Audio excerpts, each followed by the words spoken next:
Okay. Got it. Hello, everyone. I'm here today with Alan Kay. We're at the UCLA Connection Lab with Professor Kleinrock and the rest of our students here. We're very lucky to have Alan, who is presenting on a broad range of topics ranging from technology, society, and future research. And I'll keep it short. So Alan needs no further introduction. I will let him begin right away. Thank you so much. Okay, onward we go.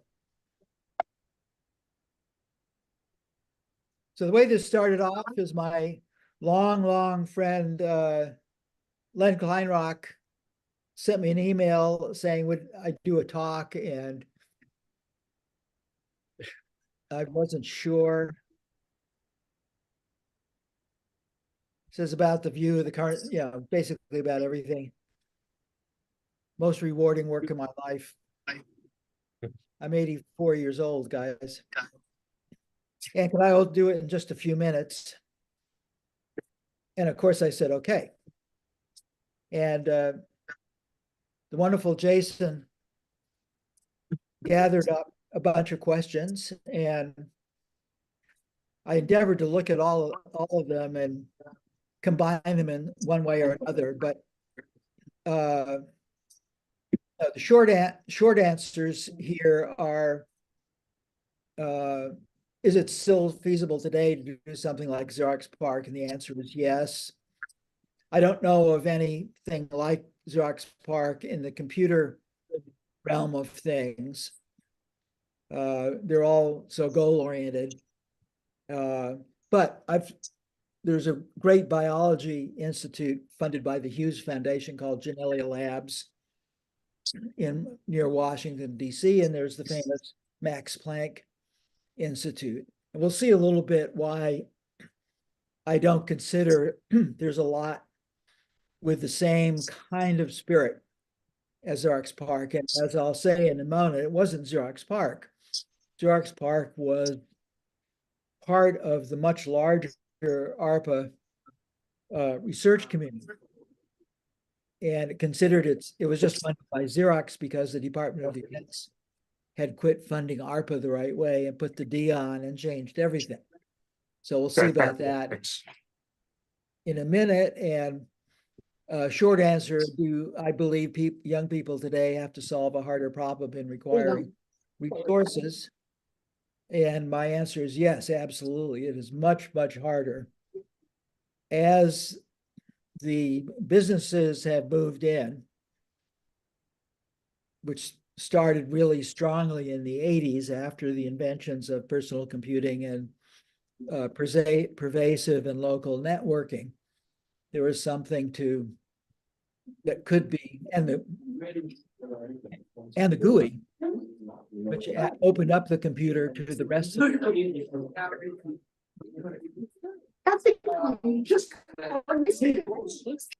Sorry, go ahead. I could hear people talking. Yeah.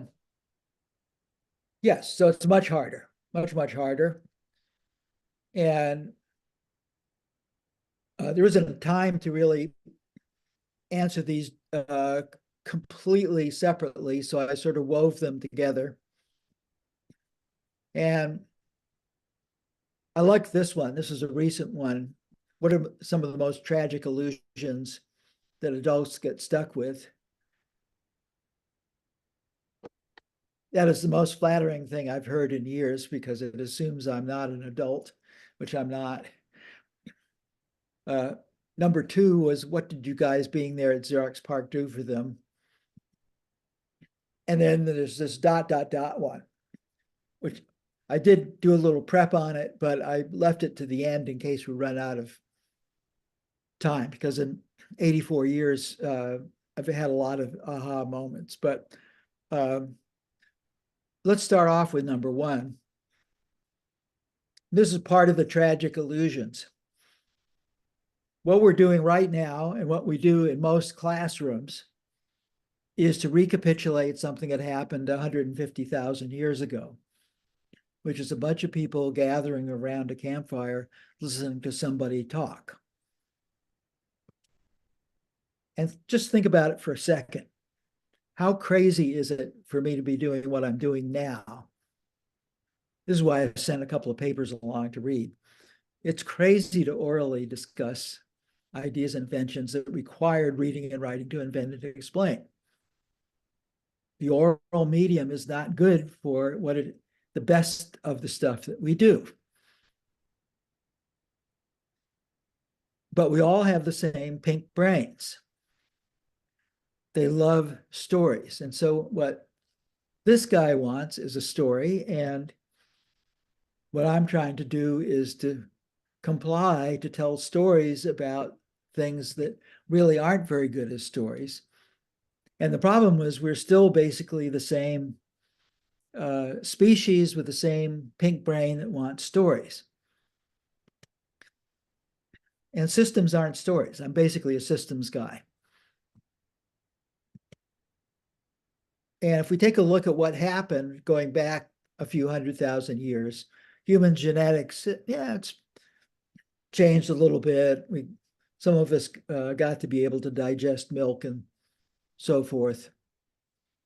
And human inventions gradually took off. And with modern theories about origins of languages, a lot more of language seems to be an invention via culture than we thought in the past. And then we have this problem, which I hope you can see there because my little thing is blocking. Our collective wisdom started being informed by our inventions, but it grew at a much slower rate because the inventions are various forms of technology, including symbolic technologies. And they turned out to be really easy once we got the hang of it. And so we've got this huge gap.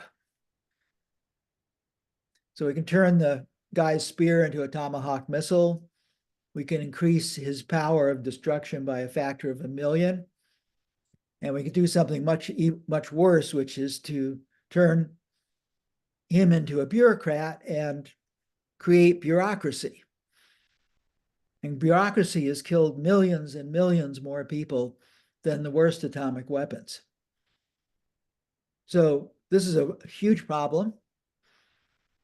And education is supposed to do something about it. We'll talk about that a little bit later. But think about it. We just went through the inability of most of the population of the planet to not understand how viruses and diseases work. That was botched almost everywhere. And for the last 60 plus years, we've been ignoring something smaller than a virus, the CO2 molecule, which is gradually changing the entire planet that we live on. So if you're looking for human wisdom, it's not up to the scaling of what we've been able to invent. Okay, so cliff notes for human beings. I'll do this quickly, but so we're basically Hamlet. Our minds are like theaters. We're more theatrical than we think. We treat our beliefs as reality. That is the worst thing about human beings.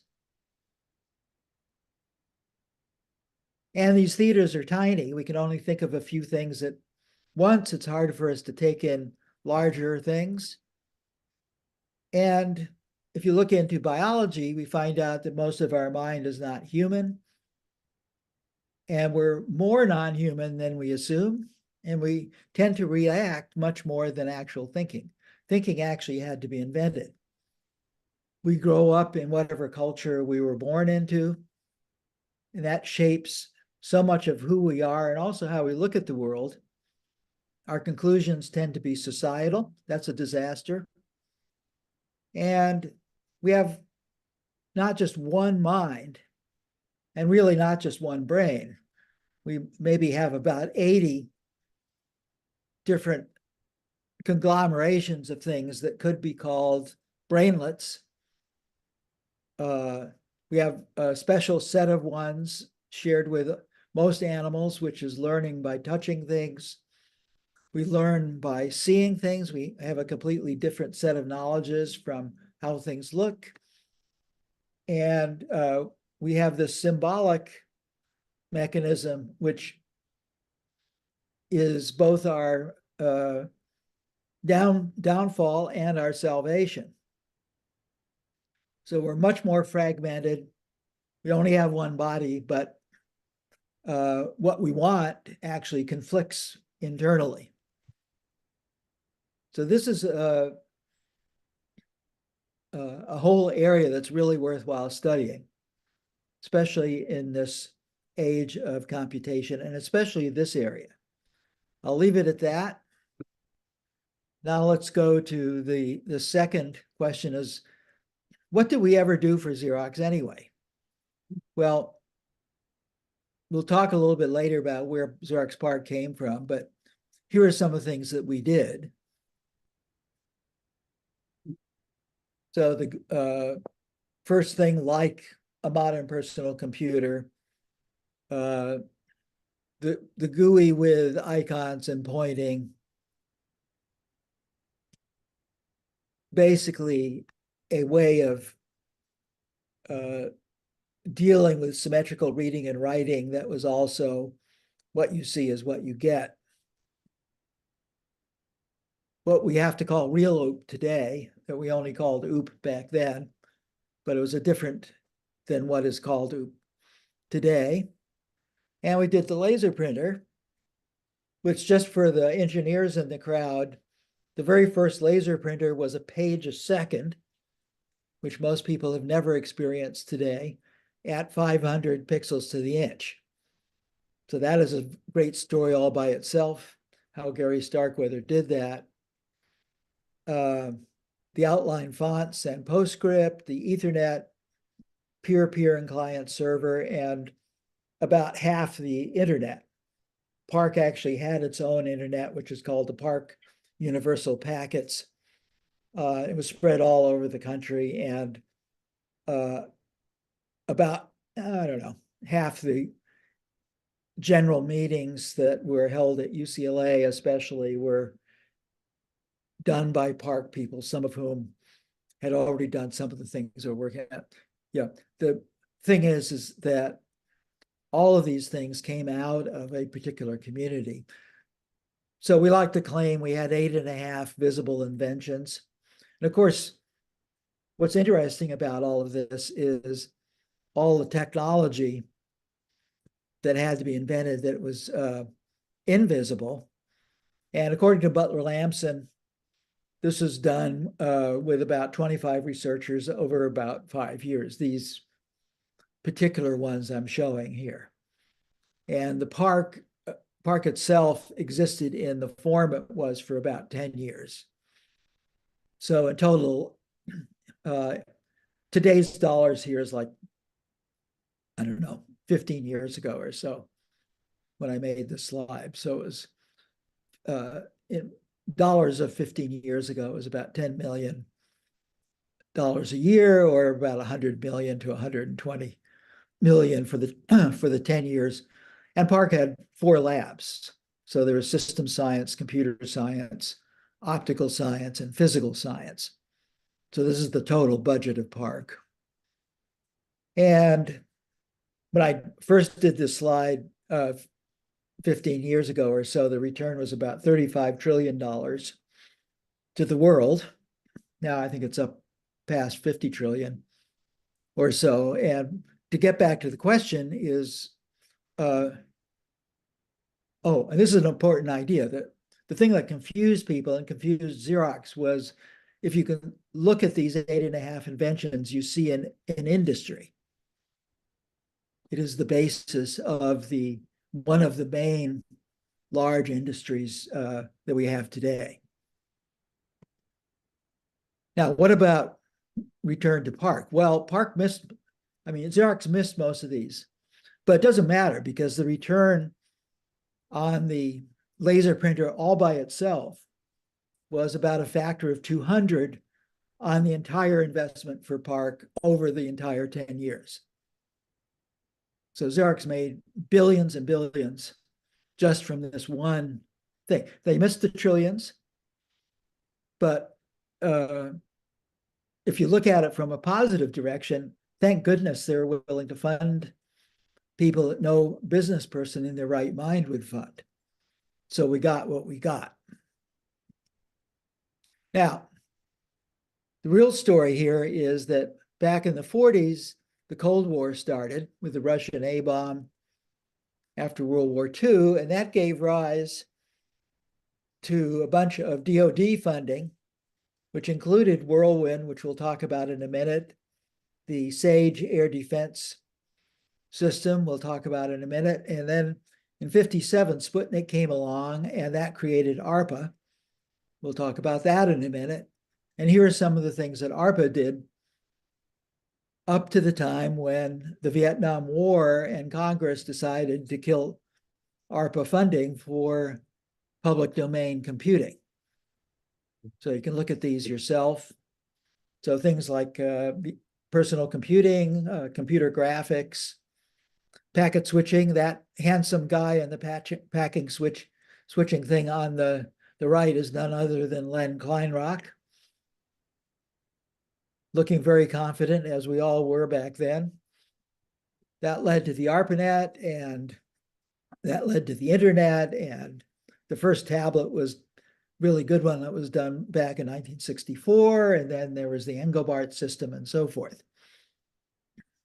So PARC was actually set up because one of the deputy directors of ARPA, IPTO, feared that this work was not going to be continued to some kind of fruition.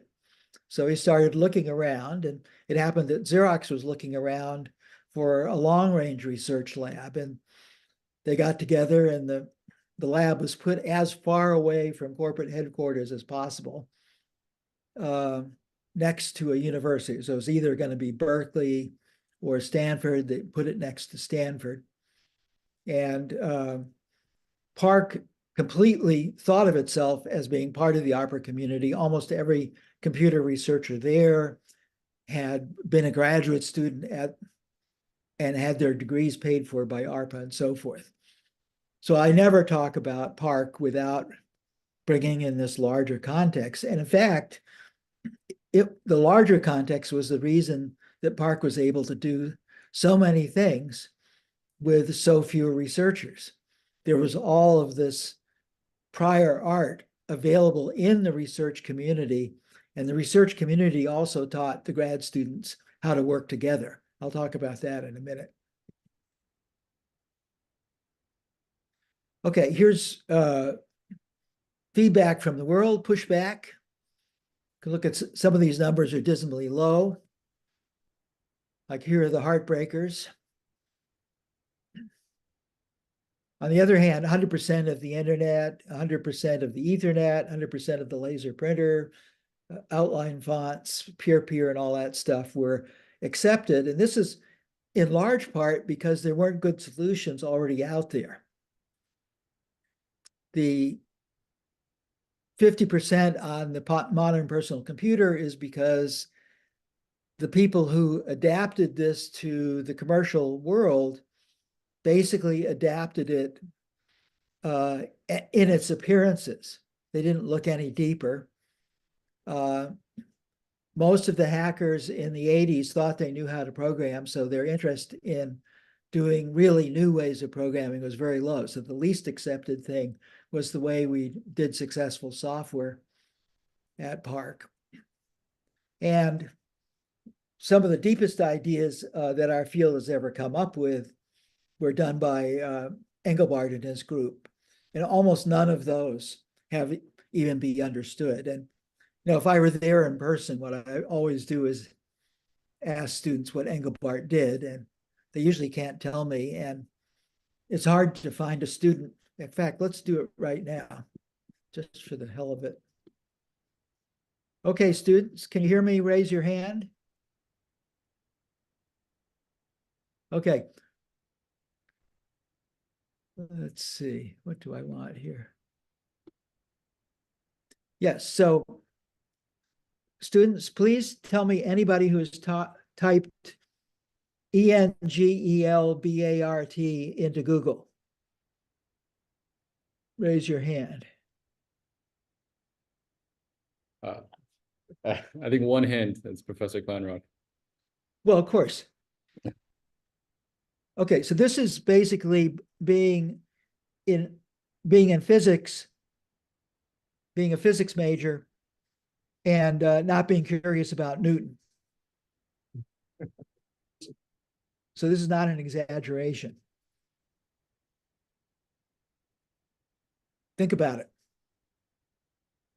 And if you want some bitching from an old fart, a lot of us back in the old days put out a lot of effort, including Len in the room, to get you guys personal computers, which you have with you, and to get you guys networks that can connect to things, and to get you so you can be just a few characters and a mouse push away from satisfying your curiosity about the heroes of your own profession. Think about that, and none of you have done that. What do you think about that?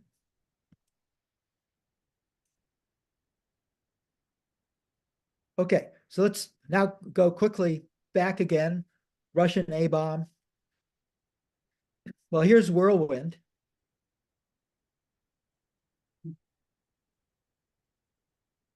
So this is just a few racks of Whirlwind at MIT. It was actually just a 16-bit parallel real-time mini computer, but it took this amount of space. It had about 5,000 vacuum tubes. And the memory devices back around 1950 were so bad for storage, for RAM, that it forced one of the guy in the middle there, Jay Forrester, to invent core memory, which was the technology that let computers go commercial for the first time. And the guy to his, let's see, to his left, the guy who's standing behind them in the middle of the picture there, Jay Everett,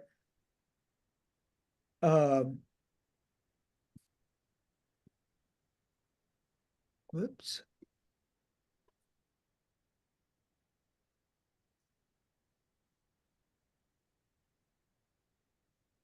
Oh, no, it's not letting me. I hate Zoom. Okay.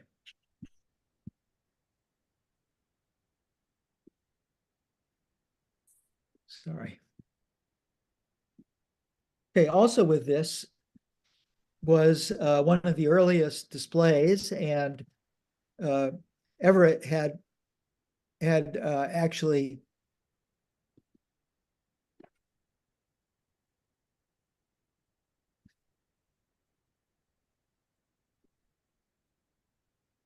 sorry.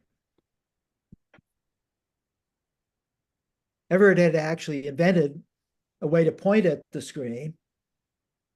And this was as far as I know, the first time there was computer graphics with a pointing device. And they did this because the Cold War changed their original theory about what they were doing, which was to make flight simulators. And they were starting to lose their funding for that. But the atomic bomb of the Russians got the military interested in whether you could hook a computer up to radar and track it. And they were the first to do this. And that system that they built back then morphed its way into the worldwide airplane tracking system that we use today. Then the second phase of Whirlwind was go all out and see if we could track Russian bombers before they could get to us. And so they built these monstrous blockhouses out of concrete. This is about the size they were. Bottom floor there is just the power supply. The second floor here are two really big Q7 computers with maybe 55,000 vacuum tubes ganged together. They're really something to walk around in. Here's a blockhouse. So 24 of these were built in the US. And then up on the top floor were 100 to about 150 graphics terminals with pointing devices for dealing with various kinds of information. And here's what one row of them look like. So there are zillions of them. And this is about maybe 1956, 57 now. And they had a network. It wasn't a great network. It wasn't a packet switching network. But they'd gotten used to the idea that if you're going to build computers and have people work together, you better have a network and some way of doing that. So this crowning glory was just coming to fruition when the Russians decided, oh, well, let's just shoot some rockets to show the Americans that we don't need to deliver bombs by a bomber. We can make ICBMs. So this shocked the nation and Congress, and they set up ARPA, Advanced Research Projects Agency. The director in the early 60s was Jack Ruina, and he decided to give this guy, Jacob Licklider, known as Lick, some leftover money they had, which by DoD standards wasn't a lot, but by computer standards, it was millions. And they gave it to him because they liked him. And you'll get an idea about this soon. And so here are the 1960s directors of ARPA, not a military person among them. These are all PhD scientists. And the four ARPA computer research directors were all scientists. And this is because the powers that set this up realized that having something like the military and something like Congress with a dire threat that they were trying to deal with would just botch things up. Still true today. So, but of course, Congress ultimately controlled the budget, but they didn't have much power because the Americans were frightened of the Russians, and so they weren't going to curtail military spending. But people in Congress would say these words that everybody has heard still today: how is this relevant? Tell me why this work that you're doing is relevant to the Department of Defense. And they would get pushback from these scientists. Jack would say, that's not the right question to ask. Bob Sproul Sr. would say, the right question to ask is, how is this going to help the United States or this technology or our society or our culture generally? Holy shit. Bob Taylor's remark was, they would stand up to these guys and in a polite, civilized way attack their myopia, because these ARPA directors were scientific statesmen. And Bob reflects, we've had too few of those people in the job since then. And around 1966, Charlie Hertzfield asked Bob, well, what do you want? And Bob said, this network is what I want to do, and here's why. And Charlie said, okay. And Bob's recollection, that was a 15-minute conversation. Charlie asked, how much money do you need? And Bob said, well, $1 million or so. It's like $7 or $8 million today, just to get it organized. And Hertzfeld said, okay. And Bob's recollection was that there was no actual ARPA paperwork order written or anything for months, maybe even a year. These people all trusted each other and did a lot of things very quickly this way. Now, a key idea here, if you can see him, is that Bob Taylor, after ARPA, went on to be the founder of the computer science research at Xerox PARC. So he was the connection. And of course, the computer science research park at PARC was set up like the computer science research of ARPA. And so when we look at this,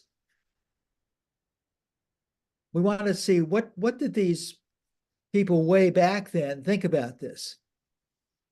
We have all these questions that we can't answer all of them today. We can look at the first couple there, and we can get a couple of samples of what they were saying. So Vannevar Bush, pronounced the way beaver is pronounced in New England, Vannevar Bush, who is President Roosevelt's science advisor, said in the 40s, wholly new forms of encyclopedias will appear, ready-made with a mesh of associative trails running through them, ready to be dropped into the memics and there amplified. So that got a lot of people thinking. Licklider said, in a few years, the combination of humans and computers will think as no humans have ever thought before. John McCarthy looked at the SAGE system and said, every home will have one and with an intelligent interface. Because he thought, the way McCarthy thought about it is, well, this is just like getting gas and water and electric power and so forth into a house. It's a utility. So every house will have a terminal connected to a worldwide utility. That was 1958. That affected the work at MIT by Fernando Corbato. Ivan Sutherland, the inventor of computer graphics, said a graphic input coupled to some kind of computation, which is in turn coupled to a graphical output, is a truly powerful tool for education design. And Engelbart here said we can boost mankind's capability for coping with complex, urgent problems by augmenting the collective IQ of groups. Not just augmenting people, but augmenting groups. And I'm going to concentrate more on these two, but we'll get a look at a bit.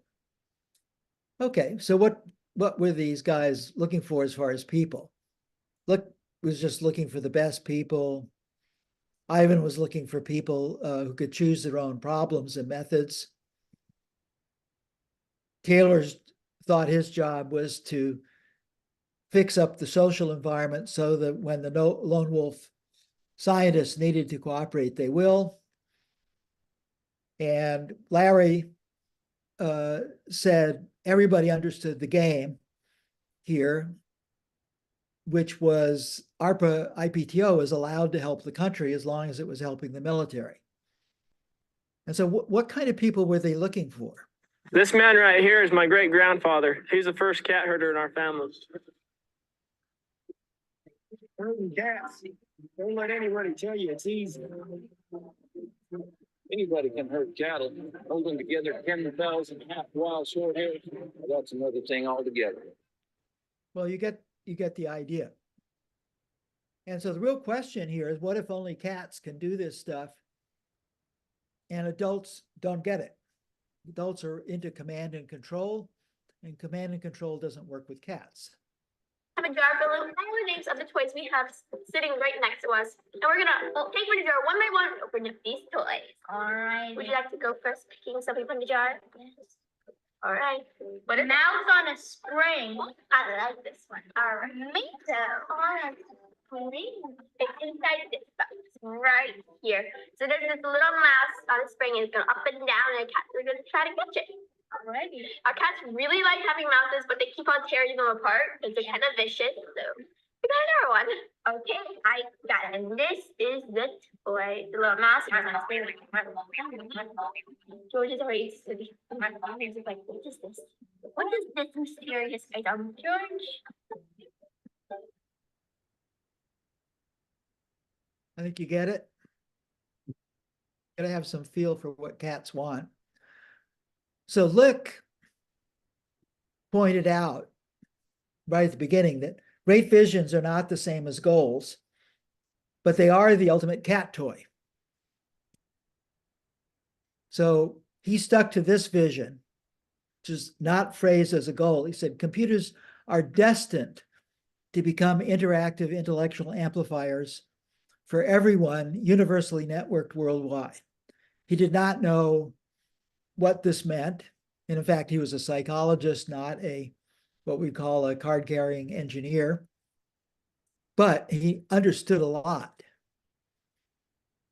That if you take this vision and stick it behind a mountain range, it sends out a magnetic field, which is Marvin Minsky liked to point out, if you don't know what to do, get lots of people to do lots of things. That's what Lick was doing. And so the number one principle here of doing anything like this, where you are going to have the possibility of really large new things, is the goodness of the results correlates most strongly with the goodness of the funders. That is my reflection from the past. Because every era has really smart people. I've never been in an era that didn't have people as smart as the people I worked with back then, but the funders were wonderful in the 60s and 70s, and they've been ever more terrible ever since. And so two of the main things that came out of this was humans and computers working together as an idea, and then this larger idea of augmenting human intellect in general. So I'll just go through these quickly. There's a million of them. They're in one of the papers I handed out. But basically, go against conventional wisdom. Do visions, not goals. Let somebody else do the goals. Fun problem finding, not just problem solving. This is a key one because a problem is often too rooted in the context of the present.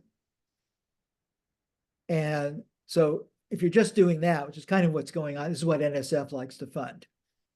Problems that peer reviewers can understand in the present. And most of them don't make big contributions. Problem finding, on the other hand, is difficult for everybody, but it gives you a chance. Fund people, not projects. So in other words, don't even worry. If you've got some crazy guy who's really good, or girl who's really good, don't worry about what they want to do. Give them some money and see what happens. Corollary, fund the very best people. I don't think that's being done today. And an important part of the research results are new and better researchers. And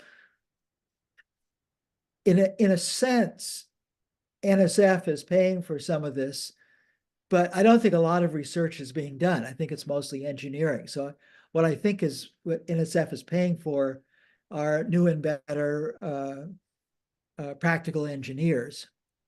And what we need is new and better researchers. Really advance something very important. Well, that's controversial because it probably is something new. And here's a key one: design and build in the future and bring back to the present. And one that costs a lot of money was make enough of the inventions and in a practical enough manner so that many people can use them. In other words, live in your own mess that you've made. And then milestones, not deadlines. That's a tough one.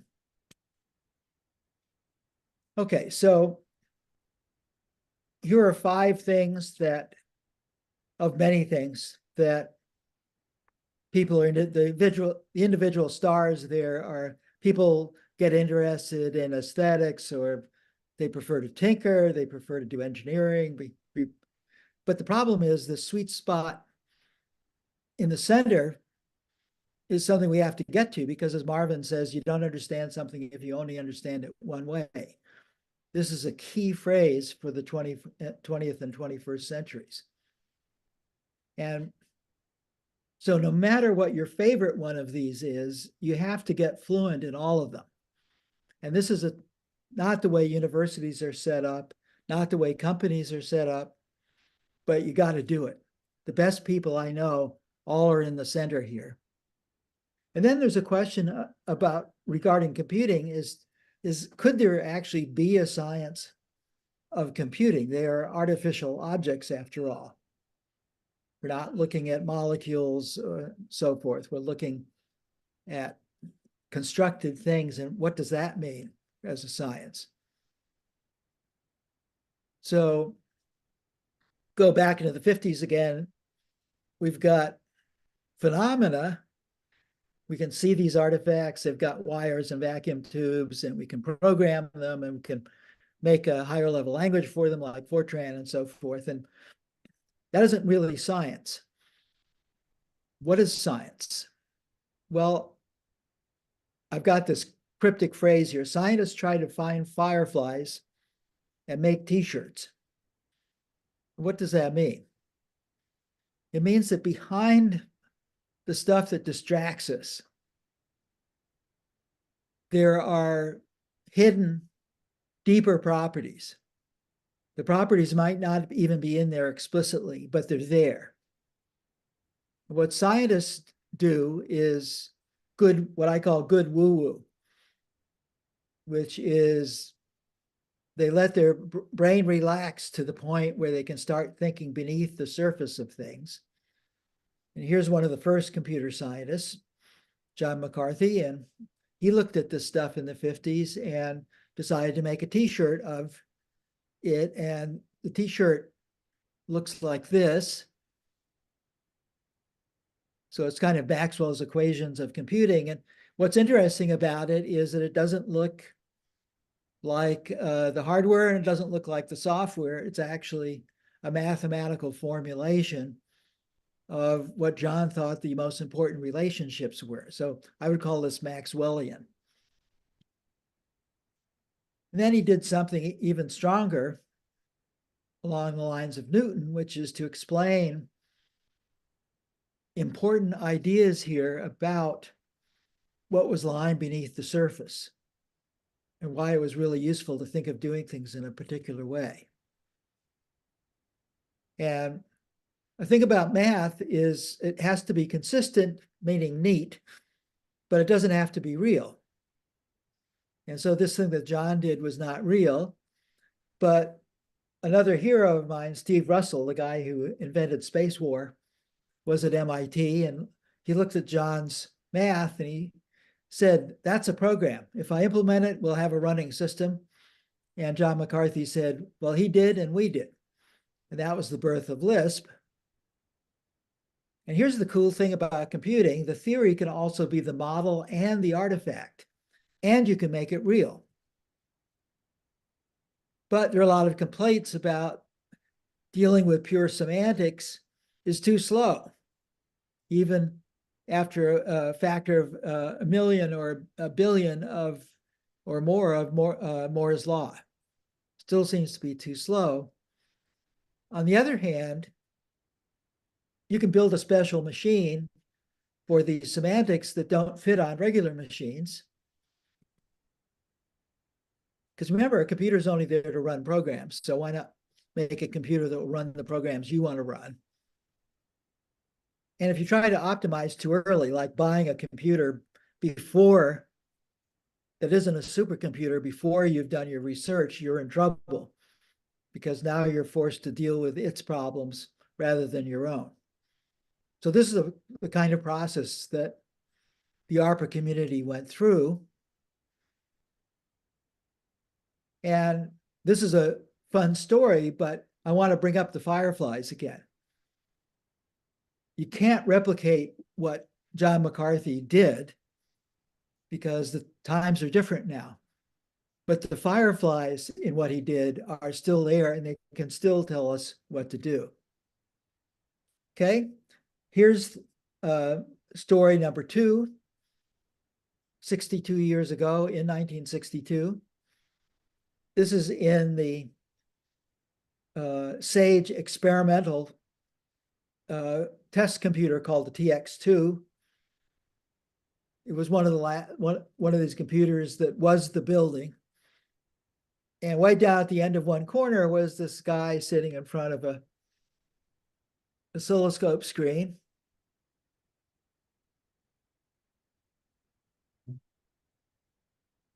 And what was he doing? Well, here's the light pen. He was grabbing some ink, and now this display isn't a line drawing display. It just makes a dot. So there's a program making these lines. Now he tells Sketchpad to make them all mutually perpendicular, and you just saw it automatically clean up the drawing. This is why it's called Sketchpad, because you can just draw it roughly. He wants to make a hole in this flange. So he says here, make these both parallel and perpendicular. And now the constraint is make these lines I'm drawing to be collinear with the guidelines below. So this allows him to quickly draw a dotted line. Now he's going to make the guidelines transparent. We get a hole in the flange. And notice this is the first system to have a clipping window. He's actually drawing on a canvas about 1/3 of a mile on a side, being windowed here. He needs a rivet. So this is the rough shape of a rivet. Draws this because he wants this as a center for an arc for the top of the rivet. And now he says, okay, make all these lines I'm pointing to here, make these mutually perpendicular. And that will force the drawing into something like a rivet. Maybe he doesn't like that shape.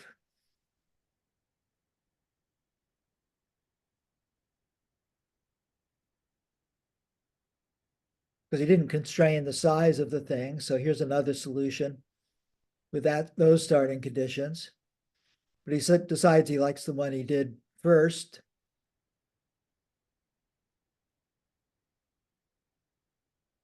Now here's another cool idea Ivan Sutherland did, which was to have masters and instances. So this is not the rivet he drew. This is an instance of the rivet he drew. And the rotation and the scaling are done by knobs that he has on the console. Okay, and wants to show you he can make more instances and that these instances can be different sizes, and says, whoops, I forgot. I left the crossbar on there. I should make these guys transparent. So he goes to the master drawing and makes them transparent. And lo and behold, all of the instances obey. So he gets rid of the thing. And he says, okay, make that construction I just did into a master. Now I'm going to make instances of the master.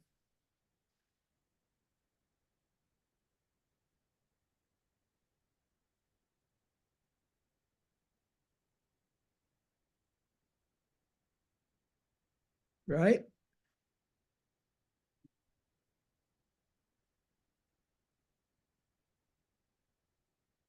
Here's instances of the master that he made of the conglomerate.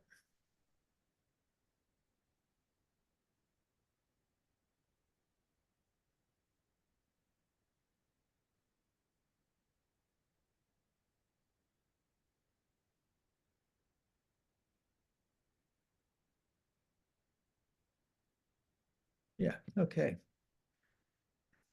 So here's a high resolution picture of Ivan at the console, and he's doing something much more complicated, which is to draw in a bridge. And unfortunately, the movie for this has been lost. It's probably somewhere in Ivan's garage, but for fun, a couple of years ago, we did an emulation of it. So here's a simple truss bridge, and we can connect things up. And if we turn gravity on, which is a constraint, you see it's computing all the stresses and the strains on the bridge. And it's continuously computing. So if we add in another strut here, guess what? It ripples over the entire bridge. If we hang a weight on it, we can stress this bridge. And so the big idea here is it's not just about imitating drafting. It's that we can simulate any kind of computer-aided design drawing that we do or model. And we get not just CAD, but CAD sim. So this is a huge, huge idea that's still done extremely poorly today for most people.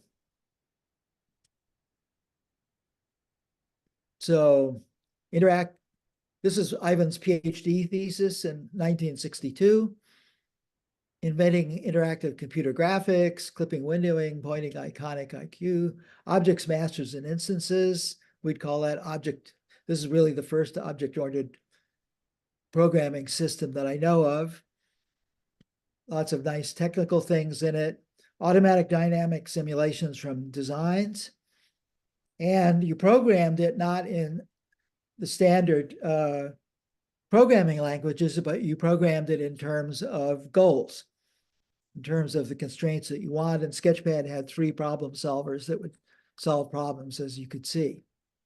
So I once asked Ivan, how could you do this in 1 year all by yourself? And he said, well, I didn't know it was hard.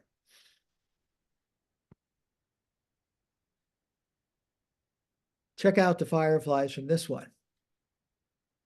Today, think about what the fireflies from this one are. Okay, and also in 1962, we had this guy who was kind of like Moses opening the Red Sea. He's really interested in saving the world and trying to make people better so they can save the world. So his idea in 62 was to have a screen he knew about Sketchpad. He wanted a screen much larger than that. He wanted to hang the light pen from a gimbal so you could just pull it down to the table and use it like a pencil and not have the blood run out of your hand when you're using it. And there's this problem that he thought about very deeply, which was humans are not very good learners from using tools. We have this pink brain. We use tools in a very pink brain kind of way. So like a hammer we can use to hammer a nail into something, but we can break something with a hammer. We can do a lot of things with a hammer, and we kind of get a hammerness into our brain, but we get very little wisdom about tools and hammers in our brain, and we become a hammerer. 100,000 years later, we might decide to use nuclear weapons on a city. That's a way of hammering them into submission. So part of Engelbart's idea was, if you're going to augment human intellect, for crying out loud, you must insert education and training. Because what's happened is that the powerful agencies have gone up in power by factors of millions, and our brains haven't. So you want the education to turn parts of our brain this nice bluish cast and perhaps give us a little more wisdom on using our tools. And then we're a little safer using powerful methods and powerful languages and so forth to do things. So this 5-unit thing was Engelbart's idea of what you really had to do if you're going to do this thing. And you had to do it not just for a person, but people in groups. So the groups have to be organized pretty much the same way. This allows to get enormous amounts of synergy between the individuals. They can be the different stars on the diagram I just showed you cooperating together. And 4 years later, they did a first pass at this, which was incredibly impressive. It's called the mother of all demos. And if you type ENGELBART into Google, in the first page of hits, you'll find a reference to the movie of that demo. You should see what they were able to do back then on a tiny little machine. And when Engelbart's name comes up, and even in his obituaries, the only thing I could really talk about was the mouse. And this really bugged Doug. He said, the mouse is just a dial on a car radio. We invented a whole car. They won't look at it. You can get an idea of this. There are about 70 papers on the website devoted to him talking about these deep ideas. And as I mentioned previously, only about 30% of what Engelbart was talking about got taken up in computing today. So this is a big, huge area that's got fireflies everywhere. And these are just 3 of the 17 or 18 principal investigators that ARPA put together. So these are the kind of people. And if we talk about cooperation and methods, we've got to talk about the blind philosophers trying to figure out an elephant. So this is a classic thing, and they all have this flaw that I mentioned in the beginning, that they think what's between their ears is not belief, but reality. So of course, this leads to war. And after thousands of years, the idea of compromise comes about, but this does not lead to a pretty picture of an elephant or a way to make an elephant. And in fact, this is my picture of the way computing is today. Practical computing is just a horrendous compromise. Almost none of it was necessary. Now, if you get scientific philosophers, they've learned how to cooperate, and science works by looking at parts of things and looking at what other people have looked at other parts of things, and other people looked at other parts of things, and eventually coming to conclusions about the whole. So that's a really good idea. But in fact, science, because our brains want to believe rather than think, these can turn into something like a religion. And the reason we don't want to come up with blind belief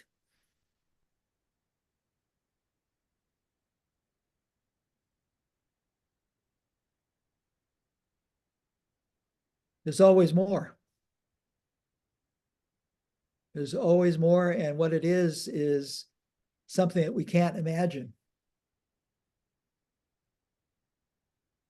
So when we give a name to something, we're hurting our belief because we've defined it, it's a category now. We've hurt our ability to think more about it because it already has a set of properties. It already is the thing that the word denotes. And here's an ad I suggested to Apple many years ago for the kind of people they wanted to have at Apple. What kind should they be? And I suggested, well, make a picture of something like this. The right hand has to be able to do with good P implies Q, and the left hand, the right brain, has to be able to do good woo-woo.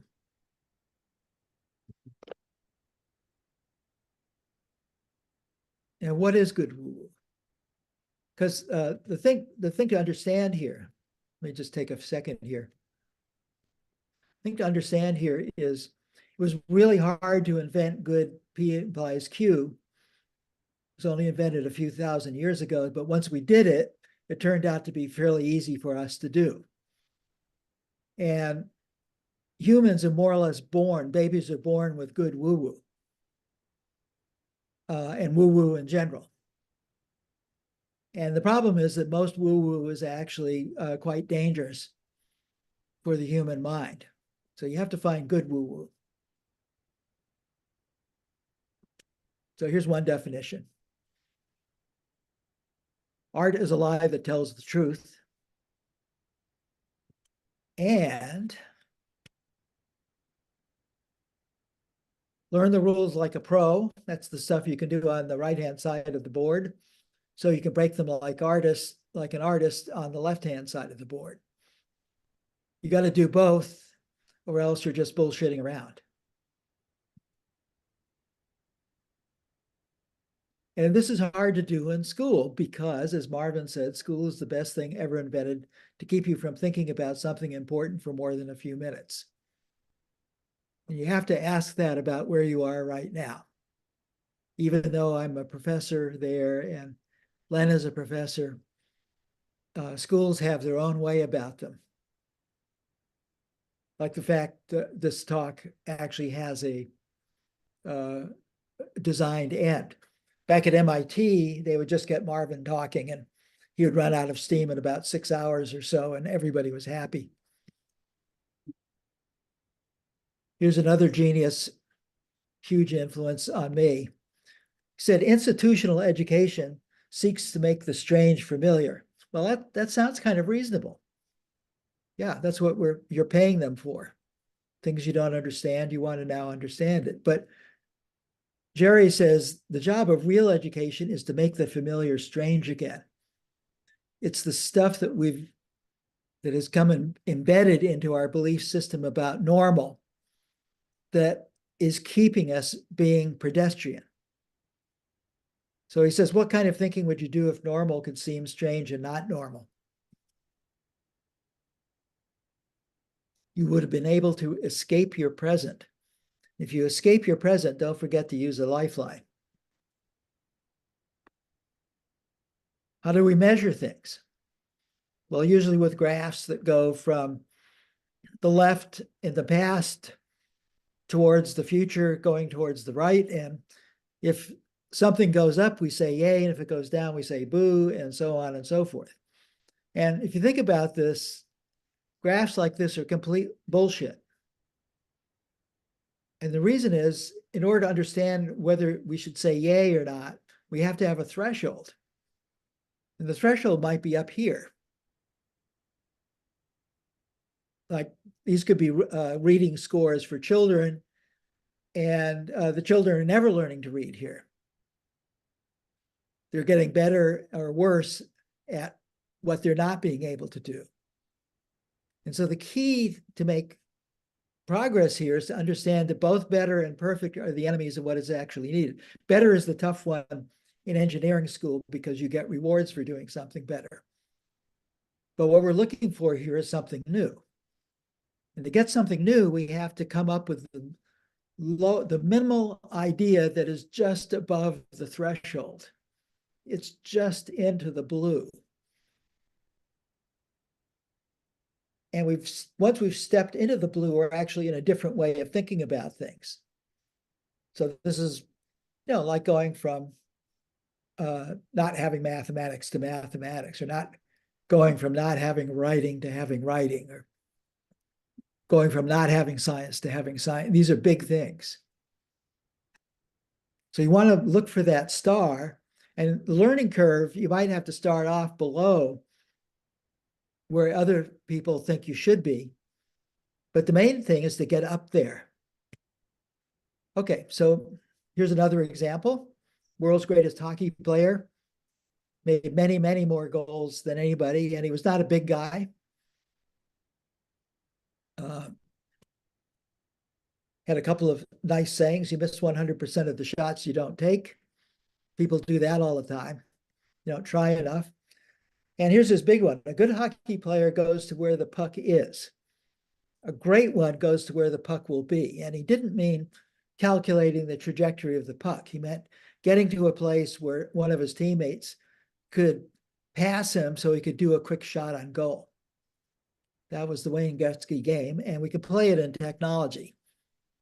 So here's an example from my own career.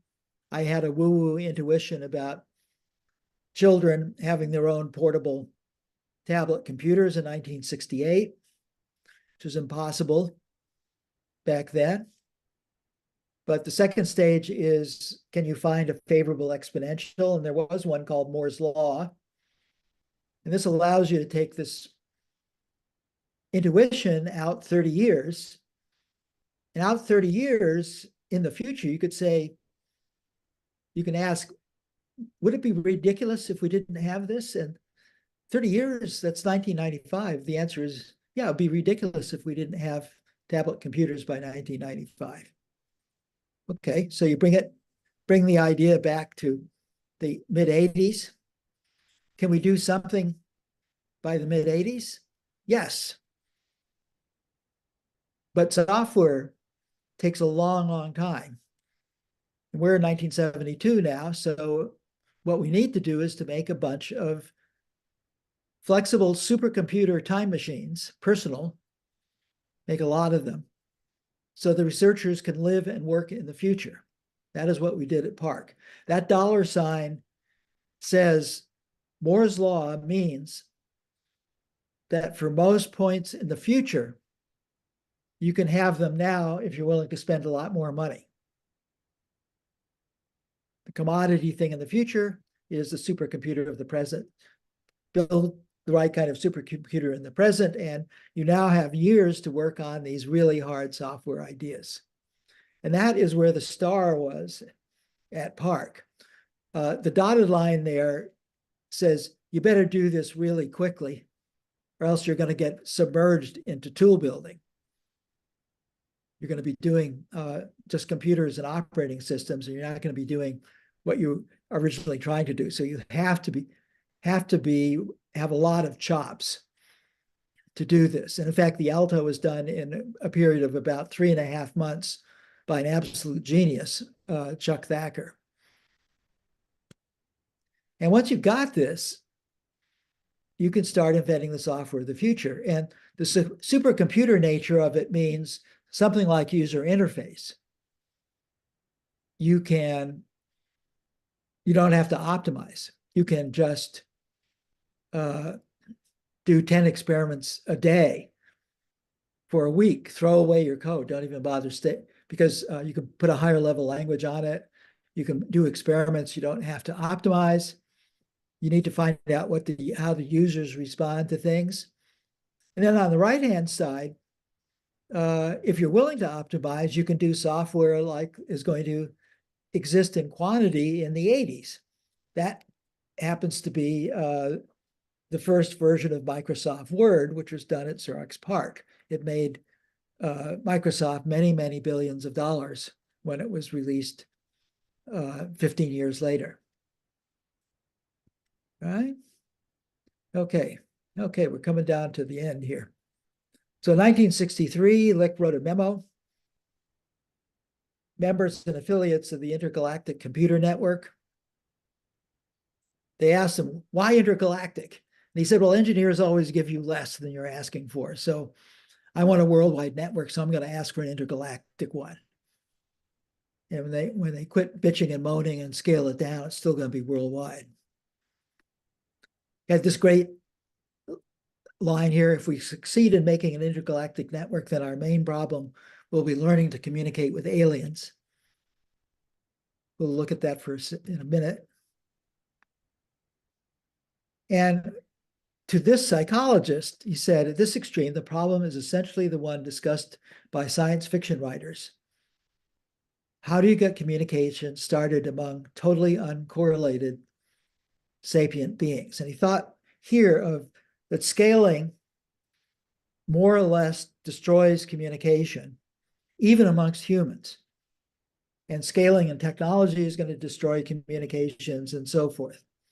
So this is what we need to think about. And he and Bob Taylor wrote a paper of which I've expanded on a little bit. So the idea is, here's a human who's trying to say, I'm come in peace, and the alien is saying, maybe I should kill this guy. Between two humans, a description of something with a mane and hooves and a tail could be a horse for one guy and a zebra for another. Here's our multiple brains I talked about. One part of my brain wants chocolate, and the other one realizes I should have an apple. Then we've got this new thing, the computer. What's on its mind? Not much. And it doesn't understand what a horse is, that's for sure. So when we're talking with somebody else, we might not be able to get together on what a horse or a zebra is, but we have a better chance with a hamburger worldwide. So shared context is what we're looking for. And if we find a way, and what we do with language is to try and point into what we think is the shared context between us and the other person. So if we look back at the theater here, what is it? What is shared? What the theater is for is to reflect the intelligence of the audience back to them. You're not trying to teach them.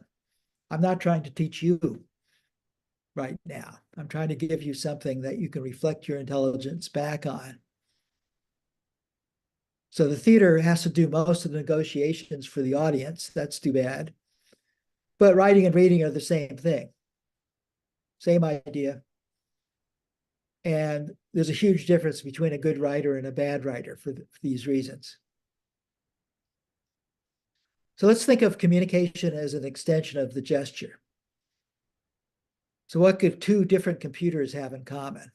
Well, could be something like the dynamic messaging of real object-oriented programming. Could be something like what Linda did with David Galerner.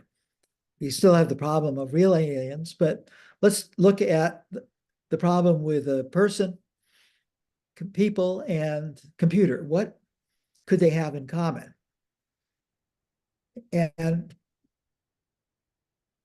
so what can we make that is going to beam the audience's intelligence and knowledge back out to them?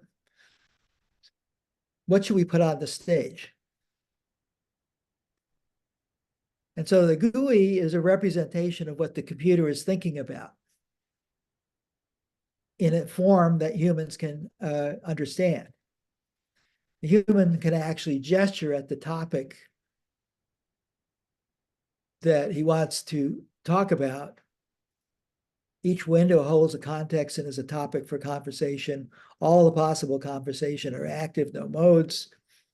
Undoing is critical everywhere. Gesturing and dragging engages the body brain. Pictures are more memorable than words, so use those. Doing with images make symbols. And this is kind of Jerome Bruner 101. This one is particularly important. Okay, so this is kind of a summary of the way people were thinking back then. And if you think about the part GUI, of all the things that this research community did back then, the thing that made the trillion-dollar industries was not just Moore's Law,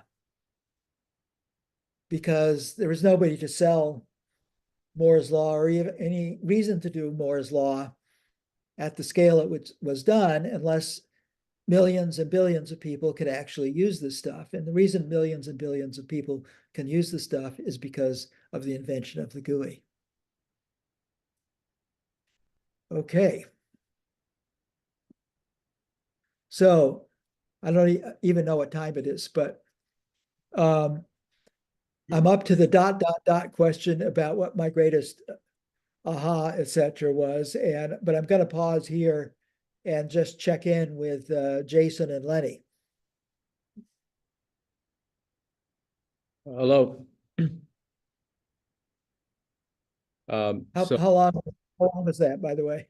We still have time. So if you have Good. Okay, so now the choice you can get another question from the audience. We can do this ... thing, whatever you'd like. we have one question.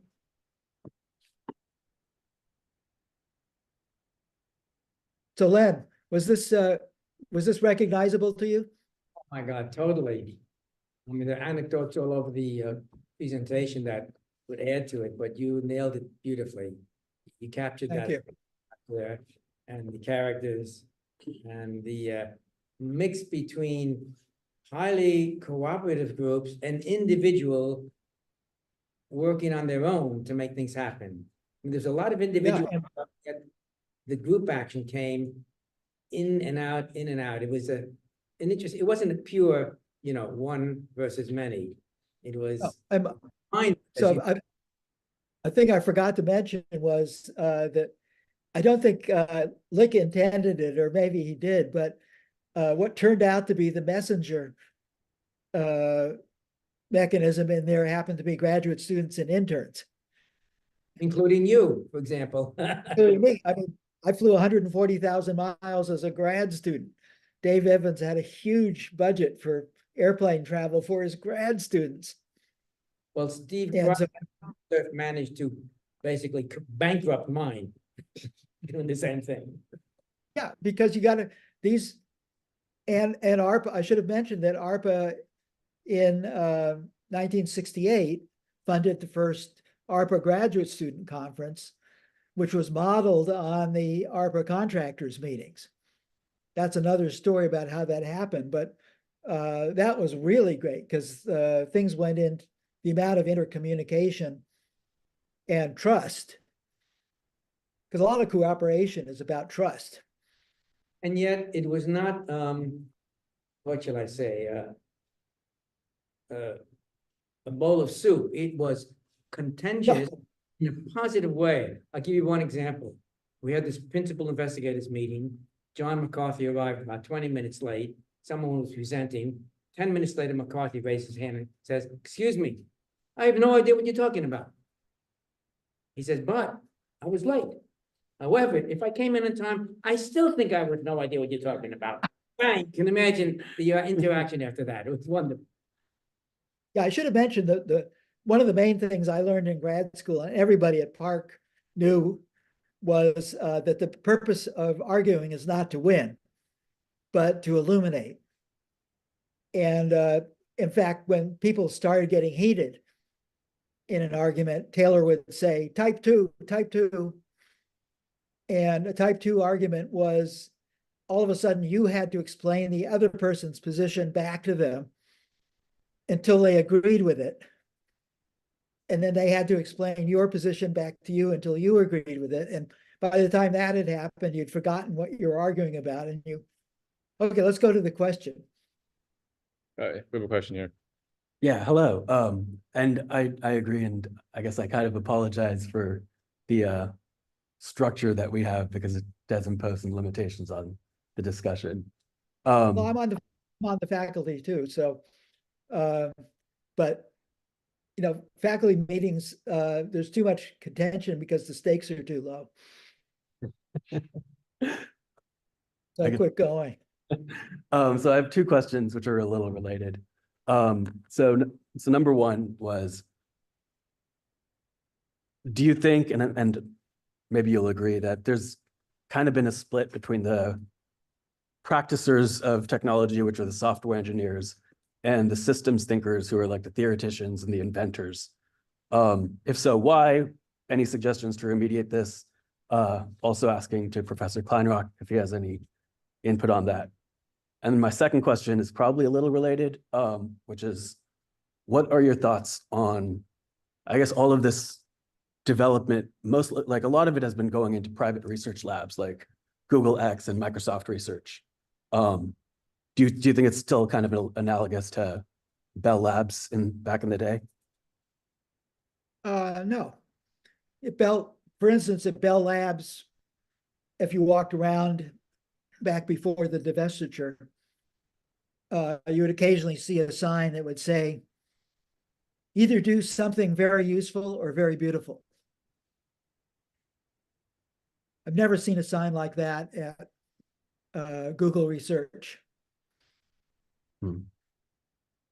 Okay, so no, because that's a huge problem.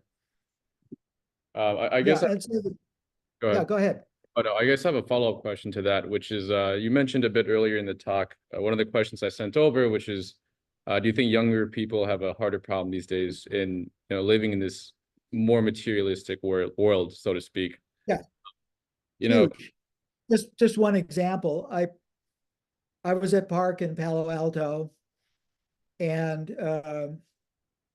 the general inflation has been about a factor of 7 since then, or so. And when I factor that into the salary I got at Park, it's about what I would get. Just, I was just a year out of grad school when I went to Park. So really not a huge, wasn't a lot of money, but wasn't a huge difference with today. However, I was able to buy a house in Palo Alto, right near Park, and it only cost twice my yearly salary. Okay, that house has inflated by a factor of 70, not 7. So then do you, And go ahead. so so if Park existed today, none of us, and Taylor wanted to hire, he only hired older people from the ARPA community as advisors. He didn't want, I was the oldest person there and I was 30. He wanted he wanted the researchers that ARPA had turned out there, and he used the generation before us as advisors. And so if they had tried to set this up, somebody would have had to buy a lot of housing in Palo Alto. And when Google was being set up and when HP was being set up, I said, hey, look at Stanford. Stanford figured this out a long time ago, because if you get an associate professorship at Stanford, one of the perks is a 99-year lease at a very low interest rate on Stanford land for a house. And Stanford owns a lot of the houses in Palo Alto. They bought them up before the big tech companies got there, because they understood that people have a life, might not be much of a life outside the lab, but they still got one. By the way, Len will love the story that Metcalf and Boggs had the record for the longest period inside of Park without leaving it, which during the critical period of the Ethernet, which was 2.5 months. They had a cafeteria, it had plenty of places you could sleep. It had showers. Wasn't that helpful on if you had a marriage that didn't get this idea, they would suffer. But yeah, so a big problem today, and I run various kinds of, I've been able to fund until about, I don't know, 5-6 years ago, I was able to fund a nonprofit research thing that was about the size of the group I had at Park. And to get people who were as good as the people I had at Park. But it wasn't the same as Park. Similarly, Butler Lamson and Chuck Thacker went with DEC initially and then with Microsoft. And it wasn't the same as Park because they, for example, my habit when I would get confused about something was to go down and have Butler tear it to shreds. And I miss being able to just walk down the hall into that crystalline palace of his mind. And you could never top Butler on the same day. At least I couldn't. But Butler was honest. So if you came back 3 days later and said, now here is the real point, you would say, you're right. So that's a really great it's a genius. There's no question. He's one of the most brilliant people I've ever met, and an honest genius. And a guy who, by the way, helped my group whenever he could, despite the fact that our theory of programming language design was quite different from his. He didn't give a shit about that. So Butler was a big man, in my opinion, just a big, fantastic. So it's that synergy. It's what happens in the halls. And it's what happens when you're having, like, how many beer-laden lunches do you have? How many bike rides up to the top of the hills around Palo Alto with all these people?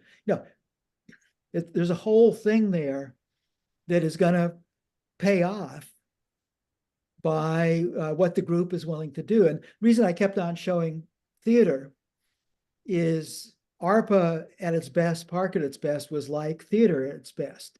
You've got the most diverse group of people you ever saw, some of whom can't even stand each other. But the whole point of the thing is the audience that's going to be there 6 weeks from now or 6 months from now.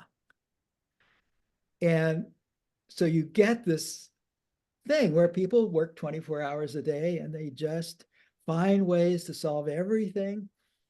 They do the woo-woo on the left-hand side. That's what theater is about. And they do all of the stuff you have to do in the physical world to make it work. And, you know, if you don't have those, and if they don't, like Len did this,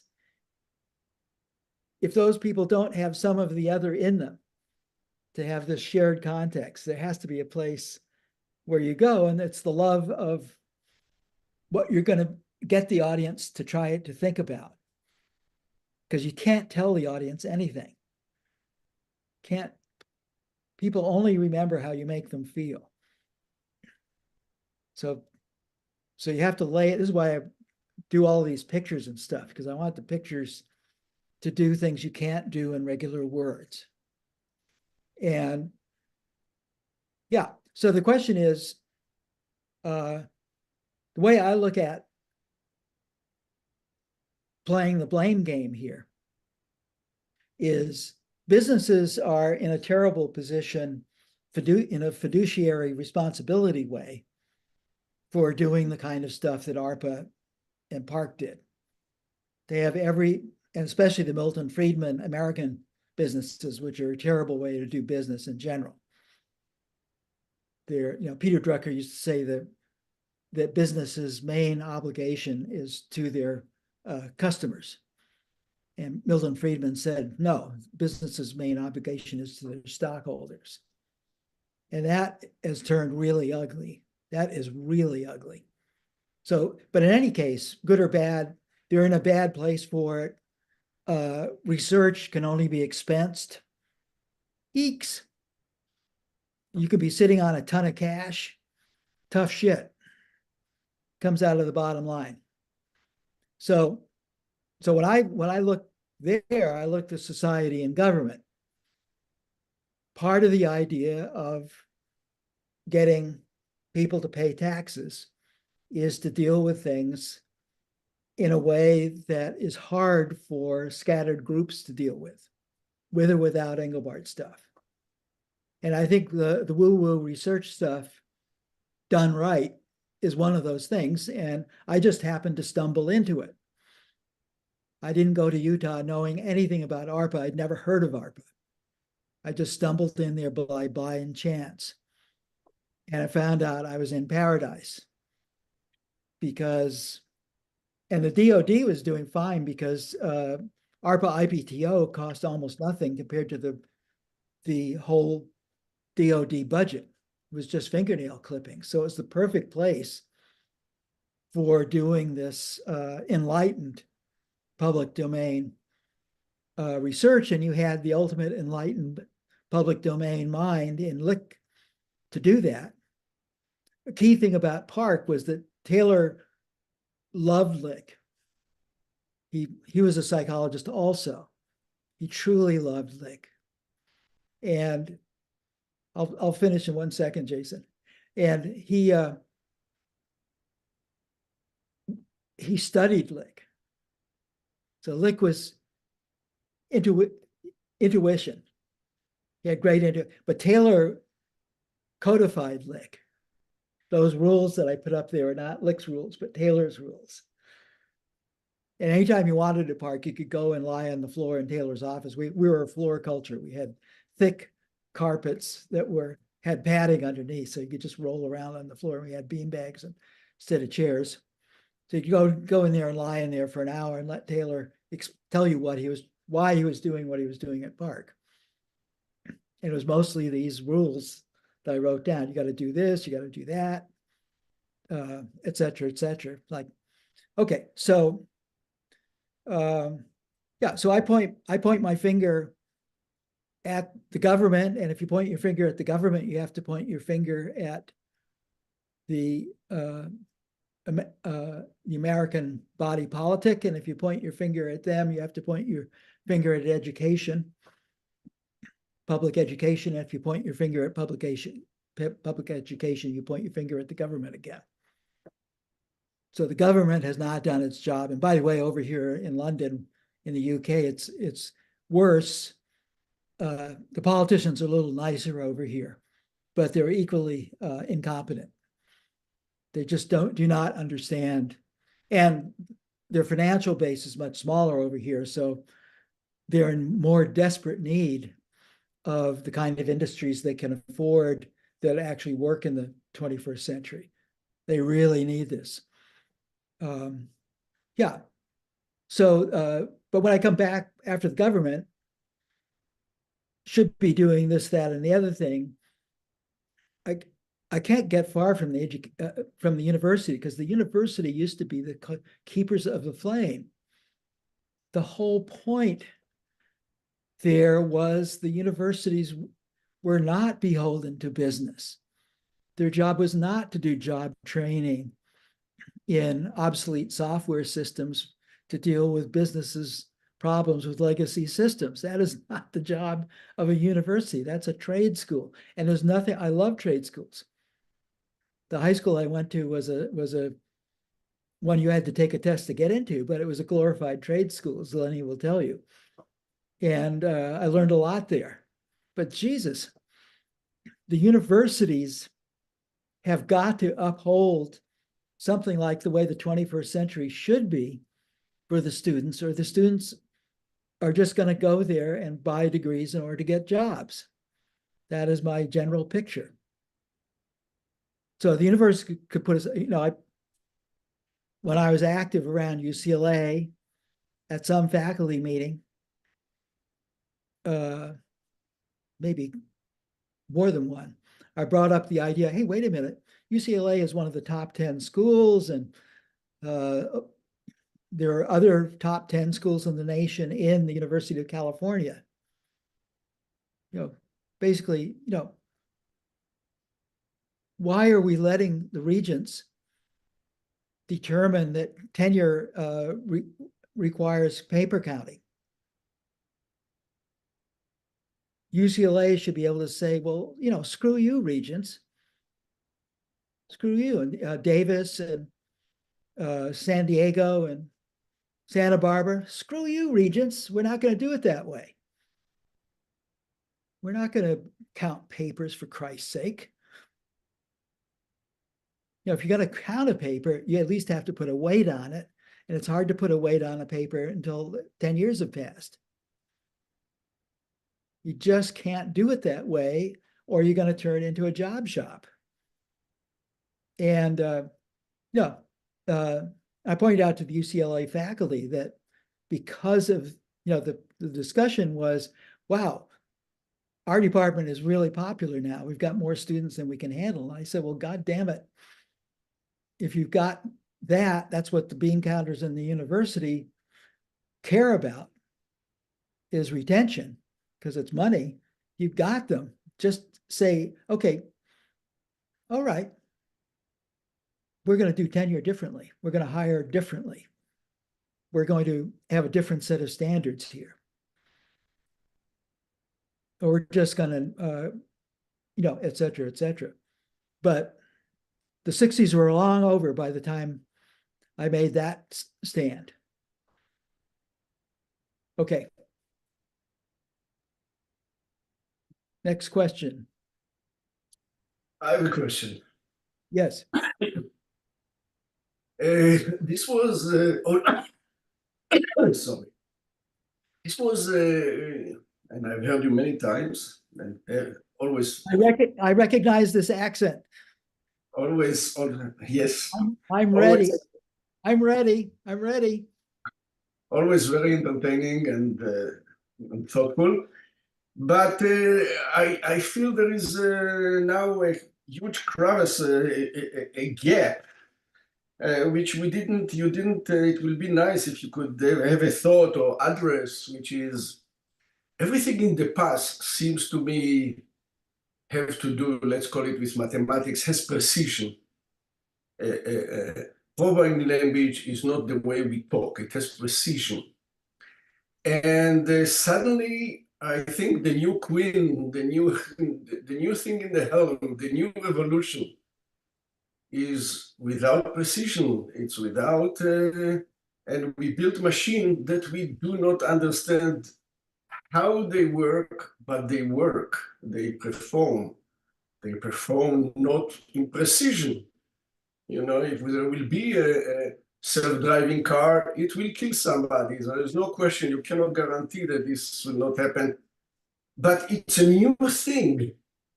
And I feel most of us here on this list, on the 9 people that are left, we are dinosaurs of the past. And what do you have any thoughts about this? Well, just by chance in the late 60s, I was visiting MIT and there was a meeting of DoD people with the AI people at MIT. And I think Minsky was saying, you know, in a few years, we might be able to do what a dog can do. And the 4-star general said, a dog? He said, look, we don't even want what ordinary humans can do. We can draft them. We've got 2 million robots in the Department of Defense already. We train them and they learn well and they carry guns and they do all the stuff that we want. We already got intelligent robots. We need superhuman intelligence. That's what we need. And so I don't want to start a long discussion about, you know, but it happens that the what Judea Pearl calls curve fitting, machine learning, as you know, also very well, goes all the way back 20, 30, 40 years or 50 years, or more. Minsky's thesis was actually one of the first perceptrons. So the idea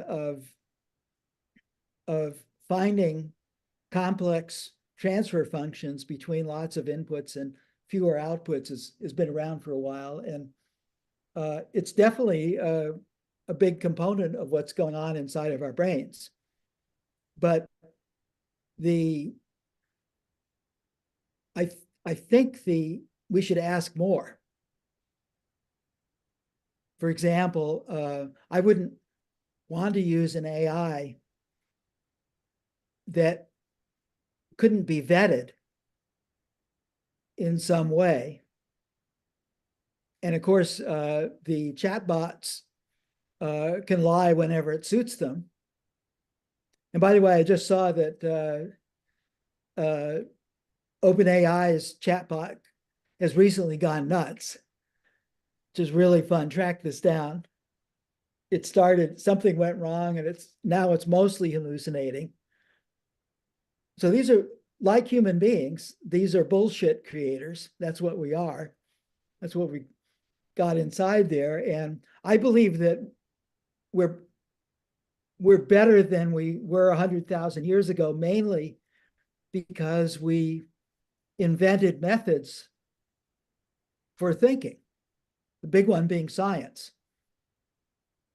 Math allows you to bullshit in a consistent way, but it doesn't have any necessary connection to reality, where science wants to be able to do crisp thinking in a way that is anchored to reality, such that the cues might have something to do with reality also. I think that is a very, very good thing. I think it would help our politics on both sides of the Atlantic tremendously if schools started teaching, basically doing what Engelbart said. We have to insert better methods than the ones we were born with, or simple large language models have, in order to be able to use them in any reasonable way. That's my answer.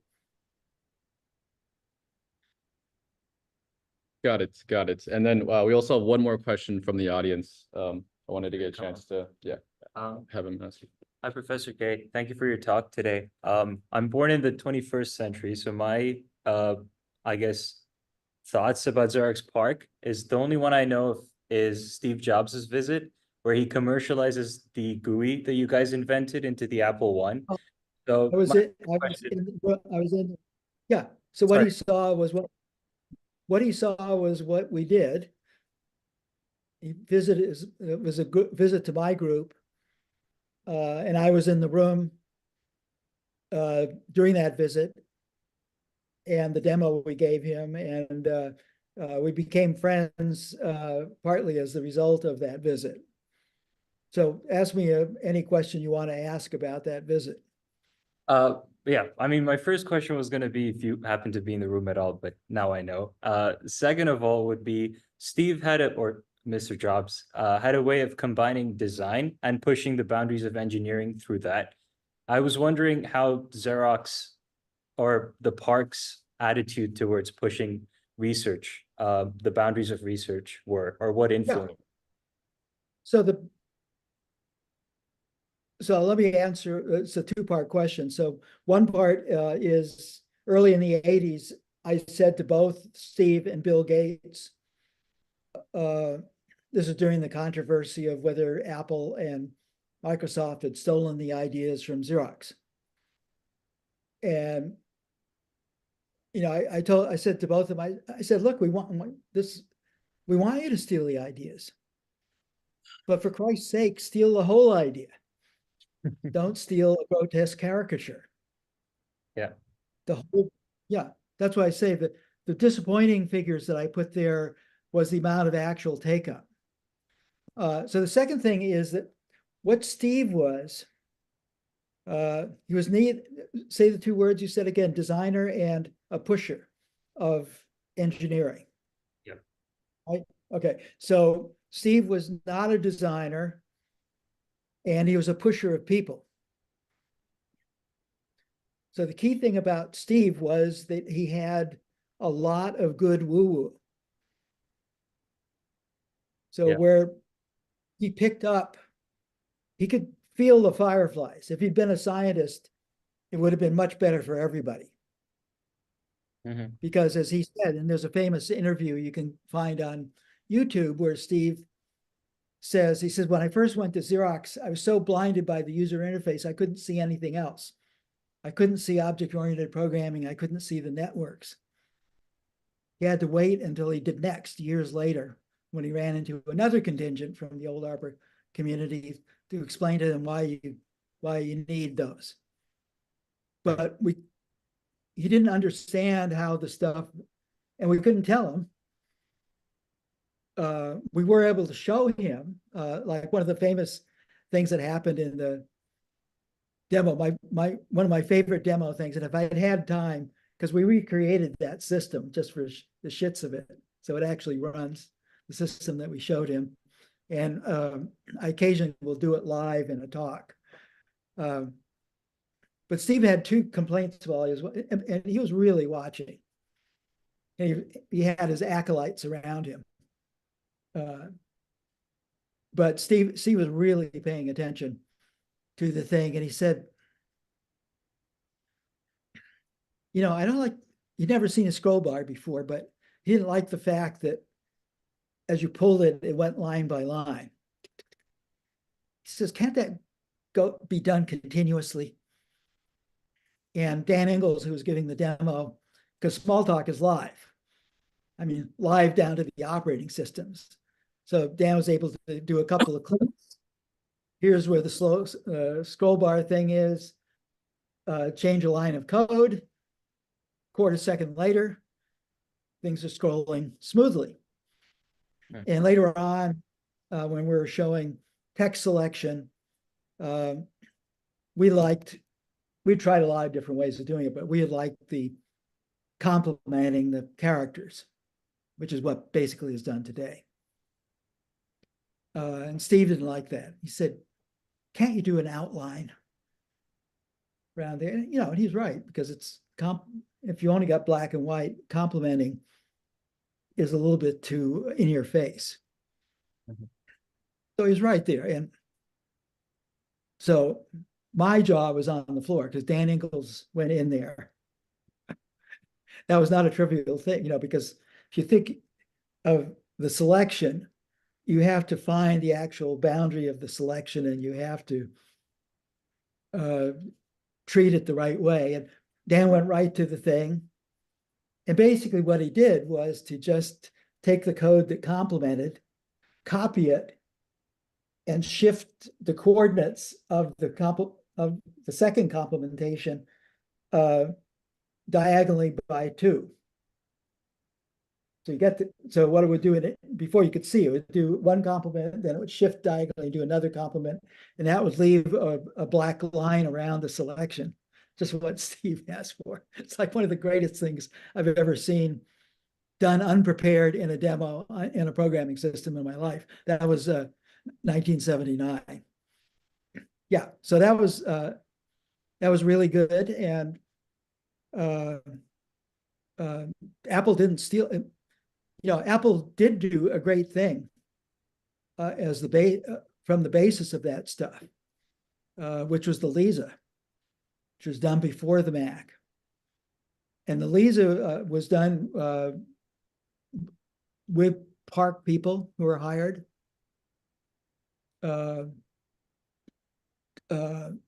And with some very smart people who were at Apple, like Bill Atkinson. And the Lisa was really nice.